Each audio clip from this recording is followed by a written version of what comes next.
prendre un petit temps avec le livre de Daniel, qui est donc un livre à part entière dans cette grande bibliothèque qu'est la Bible. Et c'est un livre un peu mystérieux, c'est un livre un peu étrange, voilà, avec la première fois dans l'histoire de l'humanité où apparaissent des tags. C'est pas fini, hein, il y en a dans les gares et ailleurs. Donc un tagueur énigmatique qui n'est autre que Dieu, une fosse au lion, une fournaise. Et puis voilà, ça c'est Michel-Ange qui a présenté Daniel comme ceci. Et c'est une œuvre qui présente des caractéristiques assez diverses en fait, hein, qui est un petit peu étrange. Hein. Alors, en quelle langue a-t-elle été composée? Ben, c'est aussi une œuvre hybride, c'est assez étonnant, donc il n'y a pas d'unité de composition, parce que ça commence en hébreu, hein, donc du début au chapitre 2, verset 4, et au chapitre 4, on change de langue, hein, ça continue en araméen, voilà. On va le faire en français quand même, hein. Et puis ça revient à l'hébreu jusqu'au chapitre 12, et ça comporte aussi des parties qui n'existent qu'en grec. Alors, vous voyez qu'il y a de quoi faire. On a un patchwork narratif. Hein. Donc voilà, vous vous y retrouvez assez facilement, je pense. Hein. Donc voilà, vous reconnaissez les passages hein, dans les différentes langues. Hein. Donc voilà. Alors, donc effectivement, des langues différentes, sauf le latin. Il n'y a pas le latin. Il n'y a pas le latin. Il n'y a pas le latin. Hein. Donc voilà. Alors c'est une série de récits qui se situe à la cour de Babylone. Donc Daniel va aider des rois à interpréter leur vision. Il va avoir une capacité très jeune, hein, et ce sont ce qu'on appelle des récits de cour. Hein, donc avec toute une série de complots, de menaces, etc., d'intrigues, tout ce que l'on peut trouver à la cour, hein, mais qui a évidemment complètement disparu de nos jours. Donc c'est une curiosité psychologique, puisqu'aujourd'hui on ne connaît ni intrigue ni médisance. Voilà. Donc des pièges hein, qui se referment brusquement sur certains personnages. Une littérature apocalyptique aussi. Et apocalyptique, ça ne veut pas dire affreuse, terrifiante, etc. Hein. C'est en fait la révélation de certaines choses. Hein. Donc l'Apocalypse, c'est ça. Vous faites une plaque commémorative. Michel Tournade a été curé de la paroisse pendant trop nombreuses années, et vous enlevez la plaque, hein, vous faites dévoiler la plaque. Ça, c'est une apocalypse en grec. Hein. On dévoile, on montre quelque chose. Hein. Donc, voilà, quand vous avez une petite apocalypse quand vous achetez une voiture, par exemple, hein, il y a un petit scénario, à la concession, hein, on vous prend une photo, puis on enlève et vous découvrez la voiture que vous avez achetée. Voilà. Bon, chez Renault Clio, c'est un petit peu moins empli, mais si vous achetez une BMW, alors il y a une mise en scène, ce que j'ai jamais fait. Voilà. Bien. Le personnage aurait vécu vers 580-530, donc ça marche dans l'autre sens puisqu'on est avant Jésus-Christ, et le texte a été rédigé en fait, non pas d'une façon contemporaine, mais à une époque de domination grecque. Hein. Donc l'empire d'Alexandre le Grand et ses successeurs ont déferlé hein, d'une façon très étonnante, avec une menace de génocide culturel, puisque Antiochus Épiphane, notamment, les rois grecs, voulaient unifier leurs possessions en supprimant les particularismes. Hein. Donc, voilà, ça c'est un monsieur qui pleure devant l'invasion allemande. Voilà, ce n'est pas de très très bons souvenirs. Alors, le judaïsme était menacé, une fois de plus, et les Grecs voulaient que tout le monde vive à la grecque. Ceci est un stade, mais ça posait quelques problèmes, puisque les jeunes gens, vous vous rappelez, devaient faire des entraînements nus, hein, ce qui n'était pas du tout dans la culture hébraïque, et c'est aussi la raison pour laquelle les stades n'étaient pas ouverts aux dames. Voilà. Bien. Donc tout le monde devait vivre comme ça, hein, c'était à la grecque, et une sorte de mondialisation, de globalisation avant la lettre, alors pas tout à fait pour concerner la Papouasie-Nouvelle-Guinée, hein, mais quand même, hein, ces Grecs voulaient unifier les choses, hein, comme aujourd'hui, eh bien, la culture américaine hein, va un petit peu venir solliciter les jeunes gens dans tous les pays. Ceci est un peu caricatural. Donc voilà, et ce qui veut dire qu'il fallait supprimer les religions locales. Hein, donc il fallait supprimer ou les intégrer au panthéon grec éventuellement. Hein, donc voilà. Alors Daniel, c'est un nom-programme, comme on dit, hein, c'est-à-dire que dans son nom lui-même, elle c'est Dieu, eh bien c'est Dieu est mon juge. Un nom propre qui est mis sur un moment de l'histoire. On va donner une figure à ce jeune Daniel, on va avoir un récit narratif qui raconte un certain nombre d'épisodes, mais on y voit surtout, eh bien, je dirais une figure un peu allégorique qui va représenter un moment de l'histoire, hein, donc plutôt qu'un personnage historique, mais ça, comme le dirait l'autre, on n'en sait vraiment rien. Donc voilà, une époque en tout cas sous domination grecque. Alors, du coup, on va se transposer bien avant le moment de la rédaction du récit, au moment où Nabuchodonosor, c'est un nom propre qui est très utile pour les mots croisés, mais ce fut aussi donc un très grand empereur, extrêmement vindicatif dans son impérialisme, et il avait envahi Jérusalem. Donc une force colossale qui déferle sur Jérusalem et qui ne laisse aucune chance de pouvoir conserver l'autonomie. Donc il y a des tableaux, l'époque bien postérieure bien sûr, ça c'est les Romains qui plus tard ont attaqué. Voilà, ce qui veut dire qu'on est un petit peu dans l'horreur, c'est un peu comme si on s'apercevait que le Vatican est en train de s'effondrer. Donc évidemment, ça ne ferait pas vraiment plaisir aux catholiques, c'est la catastrophe nationale. Et donc, eh bien Nabuchodonosor, comme tous les tyrans de son époque, croyait qu'en détruisant le temple de Jérusalem, il ferait disparaître le Dieu qui correspondait à ce temple, et en déportant le peuple, le nom de leur Dieu serait oublié. C'est ce qui se passait en général. On croit toujours que Dieu est lié à un sol, à un territoire, mais Nabuchodonosor ne sait pas encore que Dieu est libre, et que le Dieu de la Bible ne sera jamais attaché à un lieu, ou à un bâtiment, ou à un peuple en particulier. Voilà, donc ce culte va disparaître, et Nabuchodonosor, que j'ai un peu modernisé, était prêt à déporter une partie de la population en Babylone, surtout les élites. Les braves paysans de base ou les artisans, ça avait moins d'intérêt, mais il avait décidé, évidemment, de faire un mixage de population en déportant les élites. L'empereur Nabuchodonosor est un homme puissant, et son empire s'étend sur tout le Moyen-Orient. Voilà.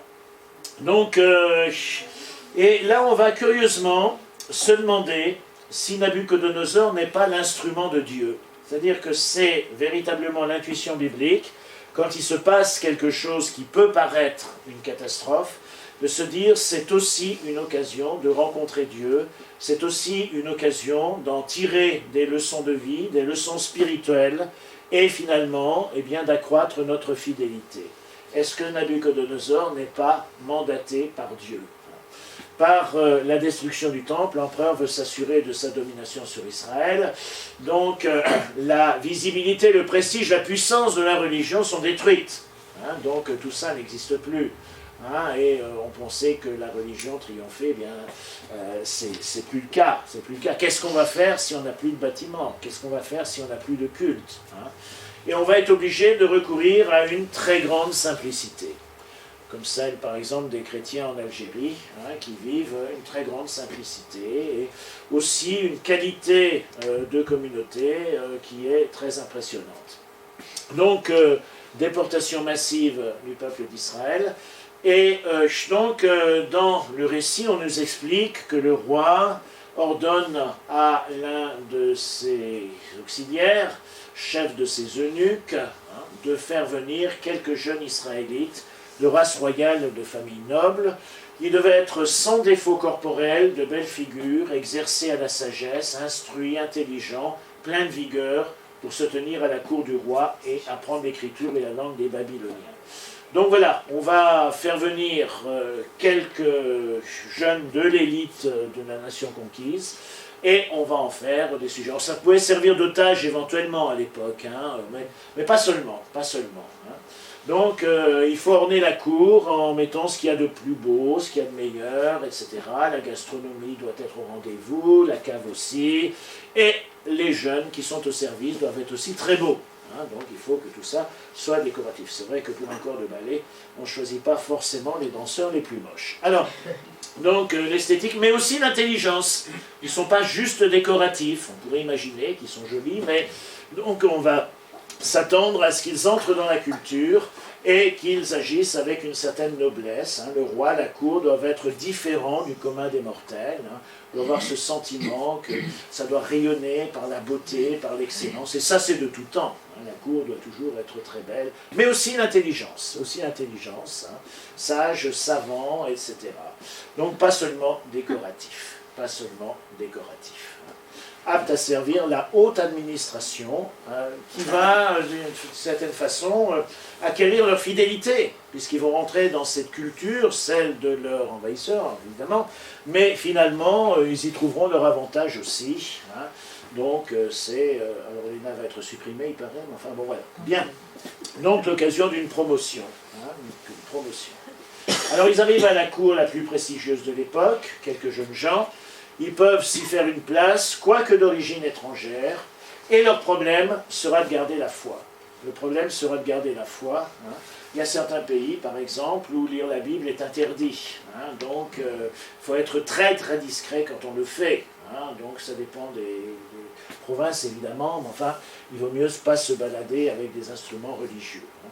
Et le challenge sera donc de réussir à la fois une intégration, tout en gardant leurs racines spirituelles. Une problématique assez intéressante, hein, puisqu'ils vont rentrer dans un monde qui n'est pas du tout celui de leur croyance. Ils vont s'y intégrer avec intelligence. Ils vont rentrer dans une autre culture, la langue acadienne. Alors, ce n'est pas les Acadiens et les Acadiennes hein, comme ça, hein, donc c'est pas ça. Hein. Donc, c'est cette langue cunéiforme, etc., qui n'est pas facile. Hein, et rentrer dans une culture donc, qui donne une autre vision du monde. Comme vous pouvez le lire aisément. Donc, voilà. Alors, rudes études, et problème d'alimentation. Parce qu'ils appartiennent dans la fidélité à leur peuple, et ils doivent manger cachère, hein, évidemment. Hein. Donc on a un problème, on les nourrit bien. On leur propose des mets royaux. Hein, donc ils vont avoir ce qu'il y a de meilleur. Donc Daniel, Ananias, Misaël et Azarias, qui sont de la tribu de Juda. Et donc, on leur donne d'ailleurs d'autres noms. Hein, donc on va leur changer leur nom, etc. Et alors qu'ils avaient des noms théophores, c'est-à-dire qu'ils donnent un programme de Dieu, on va appeler Daniel Balthasar, Ananias Sidrac, Misaël Misak et Azarias Abnenago. Donc voilà. Ce qui veut dire qu'ils rentrent complètement dans une autre structure et qu'ils vont devoir vivre dans une double identité. Et donc, problème d'alimentation, encore une fois, que fait-on avec la nourriture? Ils ont un problème de cache-route. Eh bien, donc, il va falloir régler ça, et c'est pas très très simple. Daniel ne veut pas changer sa culture à ce niveau-là, c'est une question de fidélité dans sa foi, et il va supplier le chef de Zénuc de lui épargner cette souillure, comme il dit. Donc, c'est un motif de tension, évidemment, et les notables qui sont en charge d'élever ces jeunes gens, de les instruire, sont un peu ennuyés. Et donc, voilà, où est le problème? Où est le problème avec notre alimentation? Vous n'aimez pas la cuisine locale, enfin, est-ce que vous craignez, etc. Non, une question d'identité. Et donc, ils vont négocier habilement. Et finalement, suivre cette loi, tous ces commandements, etc., sans que ça nuise à leur intégration. Puisqu'il y a des commandements très très précis, hein, notamment sur l'alimentation, etc. Alors, ils vont proposer de manger que des légumes cuits. Ils sont très véganes, hein, c'est très moderne. Hein, et finalement, ça inquiète un petit peu les responsables qui pensent qu'ils vont devenir squelettiques, mais non. Donc à ce moment-là, on va faire un test, mettez-nous à l'épreuve. Et au bout de 10 jours, ils avaient plus belle mine et meilleure santé que tous les jeunes gens qui mangeaient des mets du roi. Alors ça fait faire des économies finalement, c'est pas mal. Donc on va leur supprimer leur ration royale et on va accepter qu'ils se conduisent comme ceci, les économies. Donc ils vont se montrer extrêmement brillants. Ce qui n'est pas très très étonnant, ils sont d'une culture très intellectuelle. Apprendre l'hébreu, ça développe quand même pas mal de capacités. Et ils reçoivent les félicitations de leurs instructeurs, ils sont reçus à l'examen final. Et c'est là qu'il va y avoir le songe du roi. Donc le roi est agité, il a un songe assez étrange. Et les songes dans la Bible sont toujours envoyés par Dieu. C'est comme ça. Rappelez-vous par exemple l'histoire de Joseph. Et les divinités communiquaient avec les humains par songe. C'était comme ça dans toutes les traditions. Alors le roi fait appeler les lettrés, il a un songe qui m'inquiète beaucoup. Et j'ai fait un songe et mon esprit est agité et je voudrais connaître la signification de ce songe. Bon, normalement, ça les experts savent faire. Mais le problème, c'est que le roi ne se rappelle plus de son rêve. Et ça, travailler sur un rêve dont on ne se rappelle plus l'objet, ça devient franchement compliqué. Alors le roi exige de ses experts qu'ils fassent ça. Donc les experts doivent être des experts. Et j'ai fait un songe très inquiétant, je ne sais plus ce que j'ai rêvé, interprétez-moi ce songe. Alors là, ils sont embarrassés évidemment, donc voilà. Si vous nous disiez le rêve que vous avez fait, on pourrait l'interpréter, etc. On a toujours besoin de matières premières pour travailler, mais là on n'a rien, c'est très complexe, etc. Voilà. Et le roi se met en colère. Vous êtes des incapables, je ne vous pensionne pas pour que vous me racontiez que vous êtes incapables de faire le travail, etc. La colère royale, ils vont tous être exécutés. À l'époque, ça ne plaisantait pas avec les services. Et là, eh bien Daniel va dire, mais je sais quel songe a fait le roi. Il y a quand même des intuitions phénoménales. Et il va raconter l'histoire du colosse au pied d'argile, qui est donc une prémonition sur l'histoire qui va arriver. Bon, on ne va peut-être pas rentrer dans les détails de ce colosse au pied d'argile, etc. Donc, du coup, il est bien vu. Du coup, il va avoir encore de... Mais en même temps que sa promotion, viennent les ennuis. Car c'était comme ça à l'époque, ça n'est plus comme ça du tout. Mais quand quelqu'un a une promotion, ça pouvait rendre les autres jaloux. Donc voilà. Donc ils vont être espionnés, dénoncés, et donc on va dire, ben voilà, ils sont incapables de servir les dieux, ils ne veulent pas adorer la statue d'or que le roi a fait ériger, donc voilà, quand il y a de la musique, vous devez tous faire la prière au même moment, si vous n'adorez pas cette statue, vous serez jetés dans la fournaise, et quel Dieu vous délivrera de ma main, etc. Alors... Donc, effectivement, il y a ce problème. Et donc, eh bien, ils vont être dénoncés comme n'adorant pas le Dieu, et ils vont être jetés dans la fournaise. Donc, voilà, et là, ils vont faire une très belle prière, d'ailleurs, dans la fournaise, enfin, une très belle prière, qu'on ne va pas détailler maintenant, mais enfin, voilà, ils sont pleins de confiance, la fournaise, normalement, c'était là pour les rôtir, mais ils en tirent une prière magnifique. Bon, voilà, enfin, bon, je passe la prière rapidement, hop. Et finalement, eh bien, ils sortent de cette situation-là, et Nabuchodonosor meurt. Son fils Balthazar lui succède. C'est un garçon qui a beaucoup moins d'envergure que son père, beaucoup moins intéressant, etc., et qui aime trop faire la noce. Donc, voilà, et au cours d'un festin, eh bien, il décide de faire amener ce que l'on avait pillé dans le temple de Jérusalem. Donc, les objets sacrés, Et on fait la noce avec ça. Donc, la louange au Dieu païen, tout le monde est bien éméché. Et là, tout d'un coup, apparaît sur le mur de la salle des festins un message étrange. Donc une main tagueuse, ça calme tout le monde. Et lorsque le roi vit cette main qui écrivait, il changea de couleur, son esprit se troubla, il fut pris de tremblement, ses genoux s'entrechoquèrent. il est complètement affolé, donc il appelle au secours, etc. On fait venir les experts, tous, etc., les magiciens, etc. Et, eh bien, on fait venir Daniel, puisque c'est le meilleur expert maintenant de l'Empire. On lui propose de somptueux cadeaux. On garde tes cadeaux, dit Daniel, dit le jeune Daniel, hein, et offre-le à d'autres. Hein. Moi, je lirai l'inscription du roi gratuitement. Donc, en plus, il fait des prestations gratuites. Hein.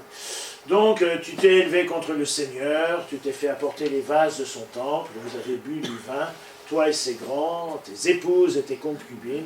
Vous avez entonné la louange à vos dieux d'or et d'argent, de bronze et de fer, de bois et de pierre, ces dieux qui ne voient pas, qui n'entendent pas, ne savent rien. Mais tu n'as pas rendu leur gloire au Dieu qui tient dans sa main ton souffle et toute ta destinée. C'est pourquoi, eh bien, voilà l'inscription, hein, donc, Méné, Méné, Tekel, Pharsine. Donc, Dieu a compté tes jours, ton règne y a mis fin. Tu es pesé et tu as été trouvé trop léger. Et donc, ton royaume sera partagé entre les Mèdes et les Perses. Donc, voilà. Alors, on lui annonce la fin de son empire. Et le jour même, ça arrive. Donc, il y a un nouvel empereur qui arrive, hein, qui vient d'ailleurs, et qui va prendre la possession de tous ces territoires, hein, Darius. Et donc, eh bien, Daniel continue. Hein, vous savez, il y avait autrefois une publicité. Les républiques passent, la peinture valentine reste. Hein, donc, eh bien, c'est un peu ça. Les empires passent, et Daniel est toujours là. Daniel est toujours là. Comme Joseph avec ses frères, n'est-ce pas, etc. Il y a toujours des jalousies, donc il y a toujours des gens qui voudraient mettre à la porte les étrangers, hein, donc il y a de nouveaux complots, etc. On cherche les cadavres dans les placards, la religion est une occasion de pouvoir persécuter, et comme il y a 30 jours de prière pour l'empereur, on doit prier aucun autre Dieu que l'empereur. Donc discrètement, Daniel continue à pratiquer son culte, et il est dénoncé, hein, il est dénoncé une fois de plus, et cette fois, donc Daniel, un des déportés de Juda, on parle au roi, ne tient pas compte de toi, de ton interdiction, 3 fois par jour, il fait sa prière, et le roi va être obligé de faire appliquer la loi qu'il a lui-même édictée. Alors là, on n'est plus dans la fournaise, on change un petit peu, c'est la fosse au lion, hein, donc voilà, ce qui n'est pas forcément très agréable. Donc Darius est d'ailleurs très embêté d'envoyer Daniel à la fosse au lion. C'est un garçon plein de valeurs, qui lui a rendu service, etc. Mais l'ordalie permettra de savoir si les dieux le protègent ou non. Et la scène est décrite d'ailleurs à travers le regard du roi, hein, qui va regarder avec beaucoup d'inquiétude ce qui va arriver. Et il passa la nuit sans manger ni boire et fit venir aucune concubine, ce qui était pour lui un exploit. Et il ne put trouver le sommeil. Et au petit matin, il va voir ce qui se passe. Eh bien, Daniel est en pleine forme. Donc, serviteur de Dieu, ce Dieu que tu sers avec tant de constance, a-t-il pu te faire échapper au lion? La réponse est oui, que le roi vive, etc. Et le roi sentit une grande joie et ordonna de tirer Daniel de la fosse au lion. Et on va d'ailleurs amener les accusateurs de Daniel et on va les jeter dans la fosse au lion, avec leurs enfants et leurs femmes. Ça, c'est un peu moins sympathique. Donc, voilà. Donc, voilà, et finalement, eh bien, Darius va mettre Daniel au plus haut niveau, etc. Il va faire son éloge. Daniel va renforcer encore son pouvoir dans ce nouvel empire. Les civilisations passent, hein, bon, et la fidélité se décline sur un fond d'espérance. Voilà. Et alors, finalement, il y a une histoire qui est un petit peu en décalage avec tout ça, qu'on va attribuer également à Daniel. Hein. C'était pendant l'exil. Donc, voilà. Et donc, il y avait un homme qui avait épousé une femme nommée Suzanne. Elle était très belle, elle respectait le Seigneur, ses parents étaient des justes, et ils avaient élevé leur fille dans la loi de Moïse, enfin, quelqu'un de très très bien. Et Joachim, son mari, était très riche, et il possédait un parc auprès de sa maison, et les Juifs affluaient chez lui, car il était le plus illustre d'entre eux. C'est-à-dire que même dans l'Exode, finalement, ils ont un bon train de vie. Hein. Ceux qui sont des notables peuvent avoir une villa, un parc, une bonne situation en exil. Hein, donc, dans l'Empire, c'est pas sûr que ça soit exactement ça, mais enfin, voilà, ça me donne une petite idée. Et cette aisance, voilà, cette autonomie juridictionnelle qui est assez remarquable. Et là, il va y avoir un problème avec deux vieux, deux anciens, hein, désignés dans le peuple pour être juges cette année-là. Ils étaient de ceux dont le Seigneur a dit « Le crime est venu de Babylone par les anciens, par des juges qui prétendaient guider le peuple. » Normalement, les anciens doivent rayonner non seulement de maturité, mais aussi d'expérience et de justice. Le juge devrait être exemplaire. Et ces deux juges, ces deux vieux, fréquentaient la maison de Joachim, et tous ceux qui avaient des procès venaient les trouver. Hein, donc la juridiction se fait au domicile particulier, mais la puissance de l'Empire admet qu'il puisse y avoir une juridiction spéciale pour la communauté juive, qui a ses propres juges, ses propres lois, etc. Alors lorsque le peuple s'était retiré vers midi, Suzanne entrait dans le parc de son mari et s'y promenait, fait son petit jogging, hein, etc. Et là, eh bien ces deux juges vont être tentés. Il la voyait chaque jour entrer, se promener, ils se mirent à la désirer, c'est clair. Oh, pardon. Alors, donc, il guettait le moment favorable, lorsque Suzanne entra dans le jardin, comme la veille et l'avant-veille, accompagnée seulement de jeunes filles. Il faisait très chaud, elle eut envie de prendre un bain dans le parc, hein. Donc voilà, sympa.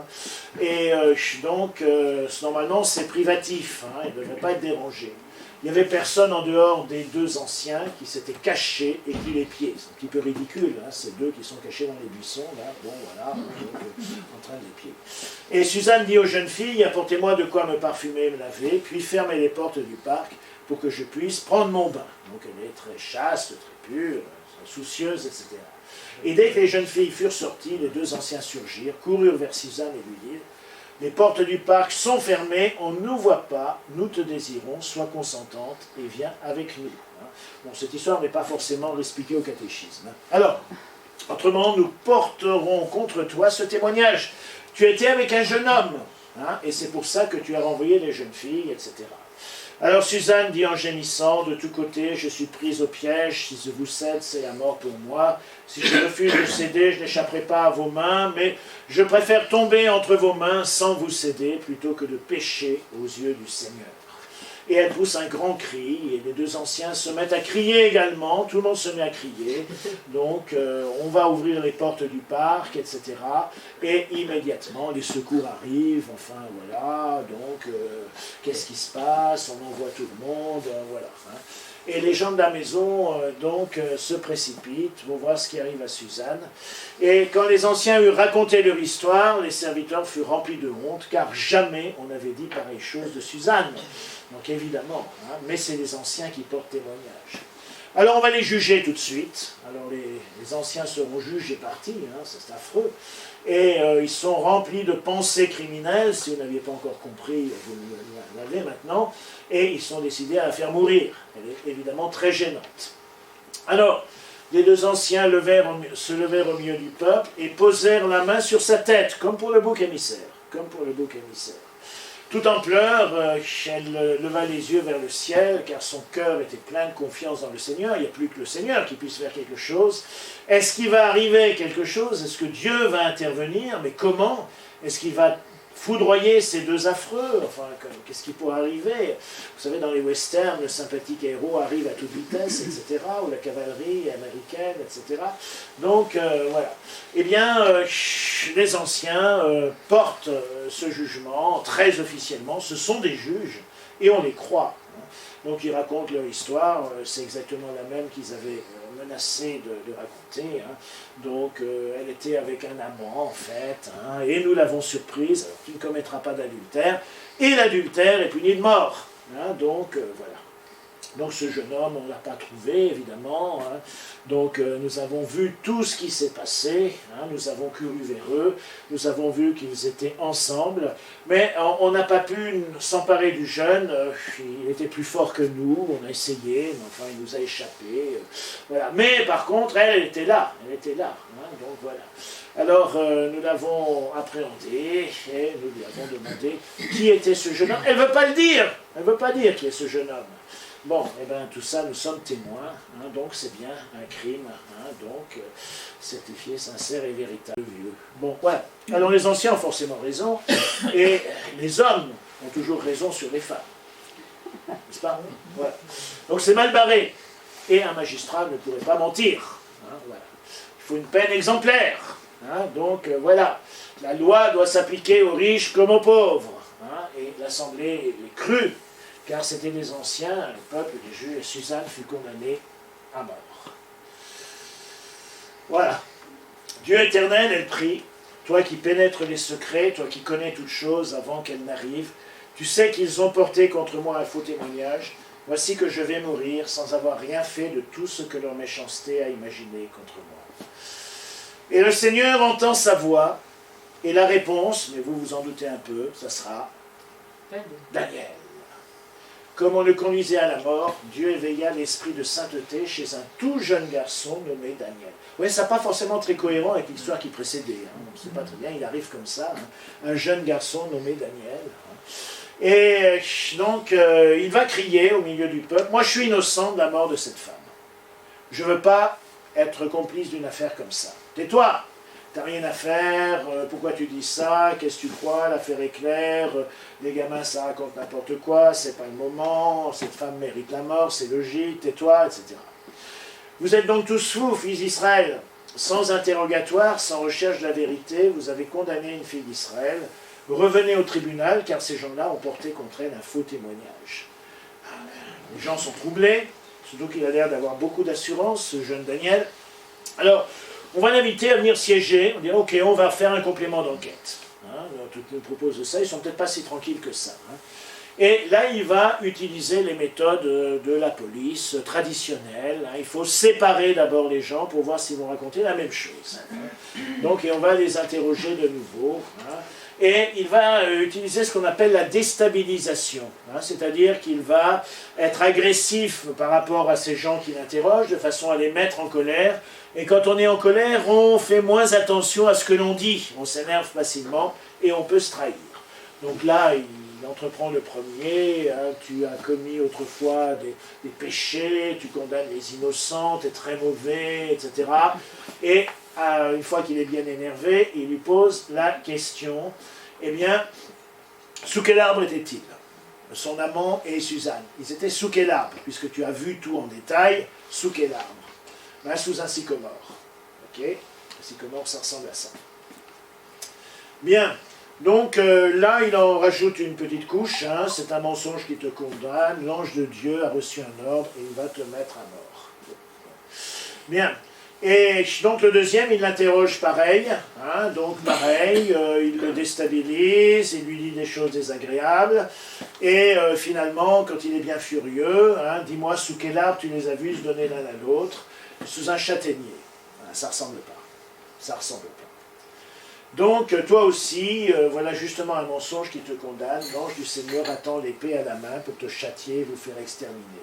Alors en plus, il y a des jeux de mots en hébreu, hein, donc c'est comme si c'était un chêne, et bien Dieu va se déchaîner, comme ça. L'assemblée poussa une grande clameur, ils se sont trahis, et bénit Dieu qui sauve et espère, ceux qui espèrent en lui. Et donc la chaste Suzanne va être innocentée. La foi ne se prouve pas, elle s'éprouve. Nous croyons qu'ils n'ont pas besoin de preuves, mais des preuves. Je citation. Mais pour montrer qu'au fond, tous ces épisodes vont parler de Dieu d'une certaine façon. Alors, on va passer quelques moments maintenant avec les tableaux. D'abord, Michel-Ange, dans la chapelle Sixtine, a présenté le jeune Daniel. Qu'est-ce que vous observez comme ça chez Daniel? Oh, c'est lui, hein.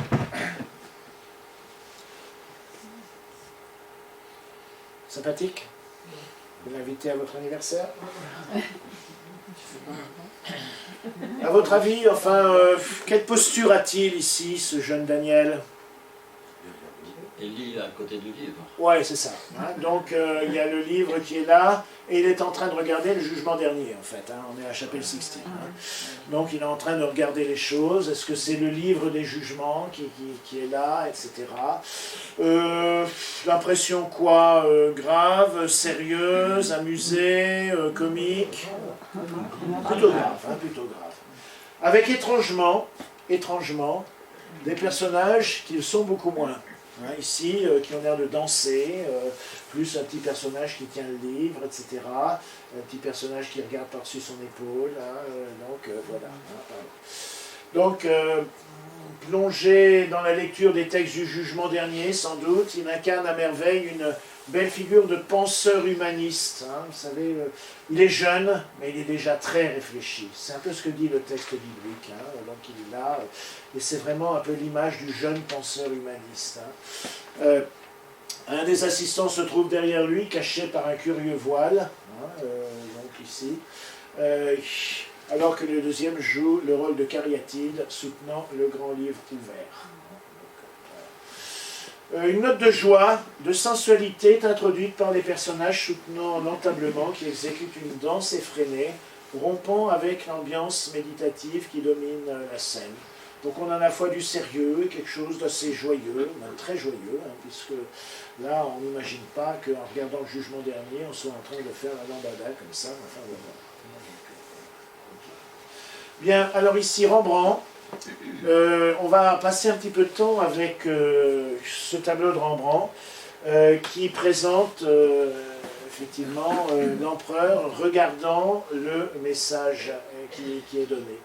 Peut-être on peut observer un peu ça d'abord. Qu'est-ce que vous remarquez? La peur. Donc effectivement, il est dans la sidération. Il est en train de voir quelque chose. Comment apparaît le message, enfin... Comment? La lumière. L'hébreu, oui, bien sûr, hein, c'est l'hébreu. Donc c'est assez logique. Les assistants? C'est effrayé. Oui, tout le monde est effrayé. Hein, alors, il y a une main qui trace cette condamnation ici. On est sur un mouvement, hein, donc ça c'est très baroque aussi, hein, ce n'est pas des personnages qui sont figés, le baroque va toujours exprimer le mouvement. Et en fait, l'empereur va avoir les traits du sultan Mourad III, qui est un chef contemporain, un chef turc, qui menace en fait par l'Est la chrétienté. Et c'est assez traditionnel, on va souvent représenter eh bien, les personnes que l'on n'aime pas sous les traits de l'ennemi en fait. Hein. Donc on va lui donner une situation, vous voyez, c'est très proche, hein, son costume, etc. Hein, donc le turban du grand turc, c'est de l'occasion de faire aussi quelque chose d'un peu exotique. Hein, donc voilà. Qui a des ombres, des lumières, hein, donc beaucoup de relief. Et donc on voit ces vêtements qui attirent l'œil, la chaîne qui est ici. Hein, donc voilà, hein, tout ça apparaît vraiment sur un premier plan. Qu'est-ce que vous pensez de ça? C'est les vases du temple, oui. Ce sont les vases du temple. Ce sont les vases du temple qui servent normalement pour faire la fête. Et là, qu'est-ce qui se passe? Ils sont renversés. Ils sont renversés. Hein. Il y a même une dame qui se renverse sur la manche, là. Hein, donc, voilà, hein, voilà. Et alors, c'est assez étonnant parce que ces vases-là sont des vases de libation au niveau rituel. Et donc, normalement, ce n'est pas fait pour boire dedans, mais pour offrir en libation un sacrifice. Et l'apparition divine va restituer, en fait, à ces objets leur fonction première. Et on va ici avoir effectivement quelque chose. Hein. Alors, il y a une instantanéité, hein, c'est comme s'il y avait tout d'un coup un flash, hein, la scène est en cours de mouvement. Hein. Et il y a ici donc sur le festin, hein, c'est un peu comme une nature morte, etc. Et donc on retrouve ici l'usage premier, liturgique, hein, mais c'est assez involontaire de la part des convives, hein, on peut l'imaginer. Cette figure-là, comment nous apparaît-elle? La diagonale, elle amène vers la lumière. Oui, c'est ça, exactement. Hein, donc il y a bien un mouvement qui est là. Hein, c'est toujours un petit peu la torsion, hein, il n'est pas droit. Hein, et il est dans la sidération, la stupeur du châtiment divin anticipé. C'est un persécuteur qui est fragile. hein, donc on n'a pas l'impression de quelqu'un qui maîtrise bien la situation, qui a les nerfs d'acier, etc. Quant aux convives, les femmes, hein, qu'est-ce que... Comment vous apparaissent-elles? Bah oui, là aussi on a des expressions assez diverses. Hein, donc il y a de l'émotion. Hein, celle qui est de dos, là, paraît un peu une courtisane. Hein, il y a pas mal de tableaux qui présentent un peu les courtisanes comme ça. Hein. Elle n'a rien compris. Elle regarde le vin qui se renverse. Hein, donc voilà. Bon. Et l'autre renverse le vin sur sa manche. Hein, donc visiblement, elle va surprise. Hein. Il y a derrière un flûtiste. Hein, qu'on aperçoit à peine, là, hein, donc voilà, hein, qui, vous voyez ses yeux là, et puis sa flûte ici, hein, donc, il a l'air d'interpeller plutôt les spectateurs, il n'est pas en train de regarder la scène, hein, il est en train de dire, il se passe quoi là, etc. Hein, donc, voilà. Dieu a tourné le dos au roi, et Rembrandt s'est fait conseiller pour les caractères hébraïques, il était proche du quartier juif, et il a demandé à des rabbins de l'aider, en fait, pour l'inscription, en fait. Hein, alors que souvent, les peintres, ils mettent n'importe quoi, un gribouillis, mais personne ne connaît l'hébreu, etc. Hein, donc, ce tyran et cet impie, eh bien, on y voit un peu de la part de Rembrandt, hein, donc, les Pays-Bas étaient sous domination espagnole à l'époque, hein, Flandre, eh bien, une critique, en réalité, du potentat, du monarque, et donc des persécutions religieuses de Philippe IV qui persécutait les protestants en fait dans les Pays-Bas, qui avait envoyé d'ailleurs un officier épouvantable hein, qui avait commis de très très nombreux crimes, etc. Donc voilà, une petite leçon politique, c'est assez courant dans les tableaux de faire un petit clin d'œil sur la situation actuelle de l'époque, hein, bien sûr, en disant voilà, hein, attention, ce qui s'est passé hein, pour ce tyran de l'Antiquité, mon cher ami, ça pourrait bien vous arriver aussi. Donc, voilà. Alors, un autre tableau du même, de Rembrandt. Donc on a ici le jeune Daniel, et puis Cyrus n'est pas content parce qu'on n'a pas adoré l'idole. Est-ce qu'on a des choses qui sont un peu semblables? Là aussi, le tyran est très impressionnant, hein, c'est Cyrus cette fois. Hein. Le jeune Daniel, quelle posture? Oui, c'est ça, une posture d'humilité. Voilà, il veut composer avec cette culture, bien sûr.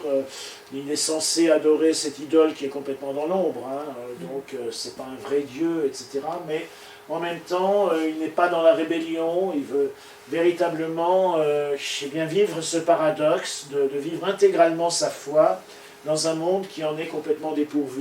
Hein, donc, un bon paradoxe moderne, hein, d'une certaine façon. Hein. Donc, voilà.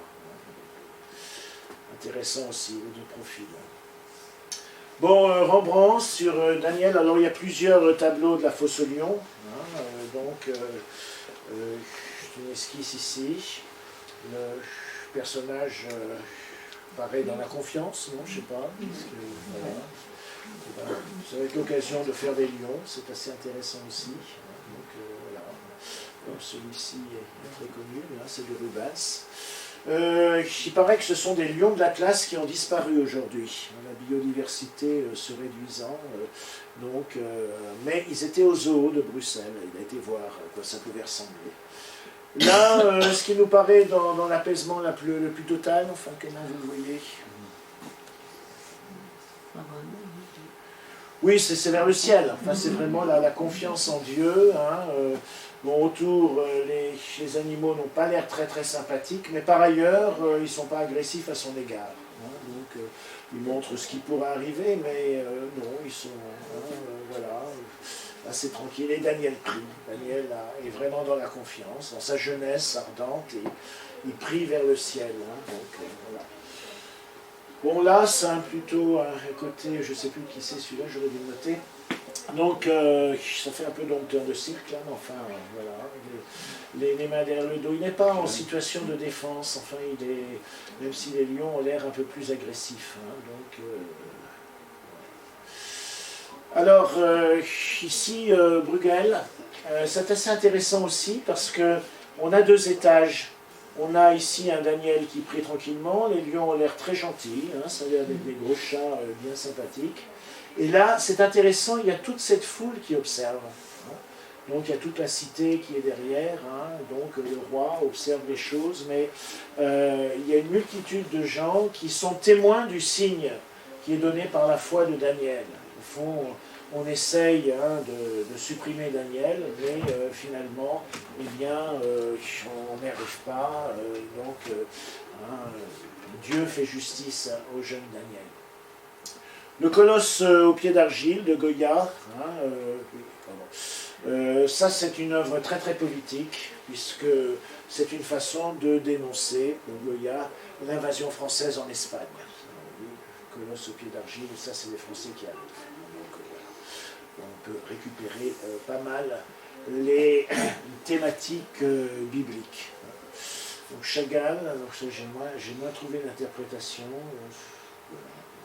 Enfin, c'est pour dire que ça inspire toujours aujourd'hui. Voilà, d'autres représentations. J'aime assez bien cette luminosité qui est là. Hein, donc, il semble que Daniel est dans une sorte de halo, finalement. Voilà. Et Gustave Doré, qui a beaucoup, côté Daniel, très romantique, hein, c'est le jeune romantique qui est là, drapé, assez sympathique. Une sorte de situation tragique, hein, une fosse qui a l'air d'une grotte primitive, enfin, chose là. Et puis quelques détails, il y a les clients précédents. Intéressant, c'est très romantique. Alors, sur la chaste Suzanne, je ne vous montrerai pas tout parce qu'il y a quelques tableaux sur Suzanne au bain. Bon, j'ai pensé que peut-être vous ne voyez pas forcément. Alors, donc, il y a quand même pas mal d'inspiration de cette petite scène. Hein. Donc, ici, Boucher, François. Donc, des costumes quelquefois somptueux pour insister sur l'autorité de ces faux témoins, de ces. Voilà, la source pure qui est là, enfin, à côté, et puis la pureté virginelle de Suzanne, en blanc bien sûr, hein, il y a ce rouge un peu agressif. Hein. Donc ici, entreprise, alors là c'est encore plus fort, hein, puisqu'on sent bien toute l'emprise du mal, hein, toute cette. etc. Et, bon, la beauté de l'époque. Hein, Suzanne sert souvent un petit peu de parangon de la beauté féminine.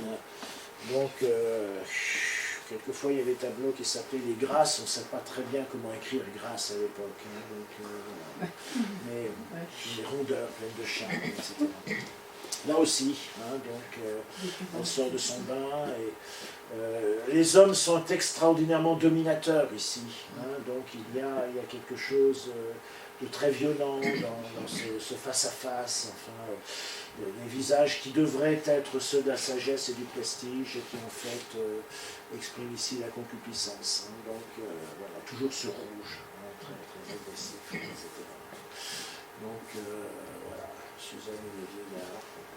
Là, il semble plutôt verbeux, hein, il semble plutôt essayer de faire une rhétorique. Et alors, sur le Delacroix, ça m'a semblé intéressant. L'agression de Suzanne, elle semble s'abandonner comme si elle était morte, transformant du coup les vieillards en croque-morts. C'est trop intéressant. Voilà. Donc, et ça peut ressembler à une sorte de déposition de croix, hein, donc, puisque Delacroix avait fait une déposition de croix qui ressemblait un peu à ça aussi. Donc c'est intéressant de mettre en synopse hein, la figure de Suzanne, l'innocente persécutée, et celle du Christ, hein, qui lui-même est victime, avec au fond les assassins qui sont là. On a l'impression que véritablement c'est une mise en bière. Donc, voilà. Bon, quelque chose de plus récent, hein, assez étonnant. Hein. Donc ça a l'air de se passer dans un petit programme. 1962. Ouais. Voilà, et puis le jugement du jeune Daniel, donc assez intéressant aussi. Hein. on voit cette figure adolescente, mais sérieuse, grave, etc., avec d'autres jeunes, etc., et puis Suzanne au milieu de ses accusateurs, les policiers de service, voilà. Mais surtout cette posture, qui est côté un petit peu, souvent on présente Salomon comme ça aussi, donc voilà, avec un petit peu d'exotisme ici. On prend appui sur... Voilà. Pareil, le jugement, donc pauvre Suzanne qui est effondrée, là. Et puis, il y a du monde, il y a du monde, et la foule va intervenir, et la sagesse ici qui se dresse, malgré le jeune âge, mais une intuition spirituelle très forte. Il est au fond cette sagesse qui monte, et qui ne se préoccupe pas de l'âge, donc le jeune peut être sage. Voilà, et on termine par Michel-Ange pour boucler. Merci. Merci.